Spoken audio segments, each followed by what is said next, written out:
Let's talk about the Drake the world really needs right now. Hey everybody, it's Reese with Reese's Reviews. As you may or may not know, I'm trying to deepen my connection to the music that I listen to and experience it in a different kind of way, rather than just passively in the background while I'm doing something else. The album that I chose to listen to this week was pretty cool. It's by a guy by the name of Nick Drake. If you're not familiar with Nick Drake, now's your opportunity to become so. Nick Drake was a folk musician back in the 60s and 70s.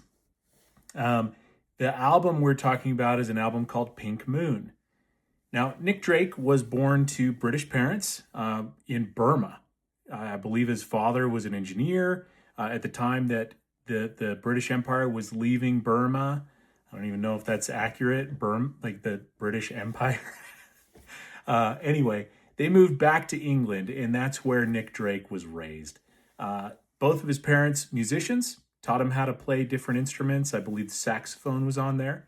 As he got older, he got into guitar and started writing his own music.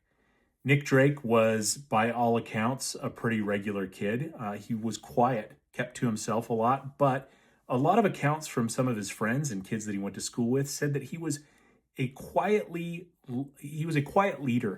His presence just had people follow him, and he did not do so brashly or with like a typical type A personality. As he got older, he started to explore more musically and also psychedelically. He started to get really into drugs, weed being the big thing that as soon as that entered his life, the people close to him said that he became much more reclusive at that time.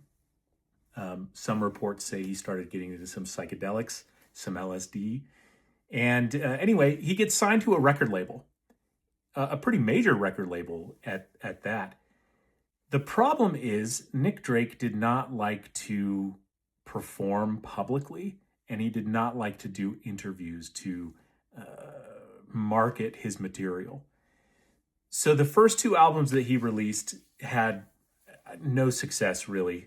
Total sales, roughly 5,000 sales in records for both of them combined. And then in 1972, he decides to kind of break from the traditional recording path, leaves the full band behind, and records an album, Pink Moon, with his closest friend at the time. His friend was on piano, Nick was on guitar and vocals. Now, the thing that I want to point out about Nick Drake's vocals are how beautiful they are.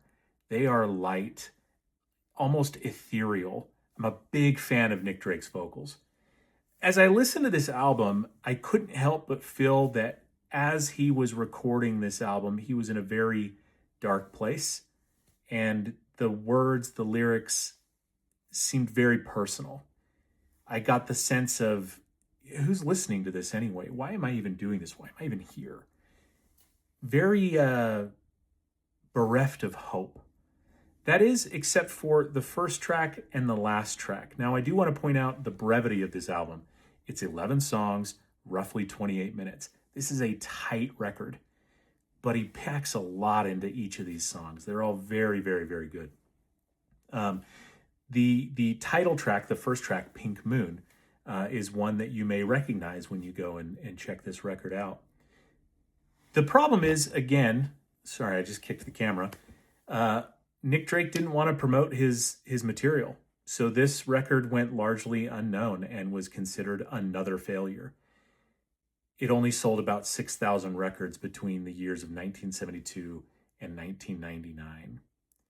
Now, the thing that's really sad is after he did this album, there was no great success that came with it. He wasn't an icon. He hadn't received global popularity, and he more or less retired from music. That is to say, he retired from creating music for the masses. About a year and 9 months after this album released, the reports say he started to make music again, and he was getting back into the studio with his friend who played piano on Pink Moon. And sadly, Nick Drake passed away. He was found in his parents' home, deceased from an overdose on depression medication. Nick Drake definitely had his demons to fight. And my heart goes out to anyone that's in a dark place like that. He never got to see what came of his music. And that's very sad because in 1999, Volkswagen, of all companies, used that title track, Pink Moon, as part of their marketing campaign for a new convertible that they were releasing. That song was so iconic. And immediately, people wanted to know who made this song. In the year 2000 alone, the album Pink Moon sold nearly 72,000 records. And Nick Drake was cemented in the historical canon as one of the greatest folk musicians to have ever lived. And Pink Moon is the album that brought him there. Do yourself a favor. Go introduce yourself to Nick Drake, specifically this album. Listen to it. Read the lyrics. Have an experience with it like I did. It was deeply moving, and I'm so glad that I took the time to familiarize myself with his work. Catch me next time. We'll have more reviews on some records that you may not be familiar with. As I familiarize myself with them, I'm going to share my opinions, but I want you to go and form your own. Take care. I want to point out the last track on the album Pink Moon is called From the Morning. Go listen to that, and then go listen to Iron and Wine, Naked as We Came, and you can see the direct correlation between the two. Nick Drake is noted as being a huge influence on Sam Beam from Iron and Wine and other bands like Radiohead. Go give it a listen and see if you can tell the similarities.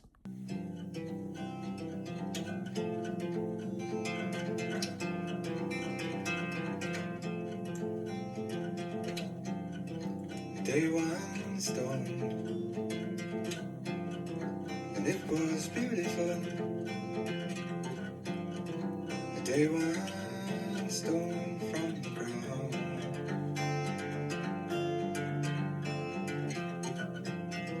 Then the night she fell.